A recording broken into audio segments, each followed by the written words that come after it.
booliska dalka Canada ayaa qabtay Cali Cumar Adeer oo ay sheegeen in lala xidhiidhinayo afduubkii labada wariye ee Amanda Linhout iyo Nigel Brennan oo u kala dhashay Canada iyo Australia bishii August 2008.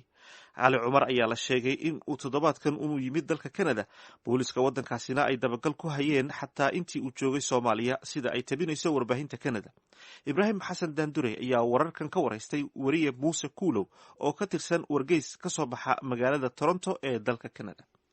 Cali Cumar Adeer dhowr iyo 30 jir ah, waa 30 jir, wuxuu magaaladan Ottawa uu ku sugan yahay muddo 4 maalmood in ka yar. Marka runtii booliskaana details ama warbixin dheeraad ah ma doonayaan inay ka bixiyaan. Waxay leeyihiin arrin investigation ayaa socota, laakiin waa nin ku lug lahaa ayay leeyihiin gabadhii lagu magacaabi jiray Canadianka Amanda Linhout iyo ninkii Australianka journalistaha Brennan ee lagu haystay gobolka Shabeellada Hoose magaalada Marka muddo 460 maalmood, waa 5 iyo dhowr cisho lagu haystay magaaladaasi oo ay runtii gacanta shabaabka ku jirtay. Marka ninkan lagu magacaabo Cali Cumar Adeer waxaa ugu soo eedeeyay inuu ahaa ninkii dhexdhexaadinayay lacagihii ay weydiisteen shabaabka iyo nimanka Canadianka iyo Australianka ninkii dhexdhexaadinayay ayuu ahaa ee u dhaxeeyay labada dhinac. Marka arrintaas ayaa lagu soo eedeeyay. waa gartay.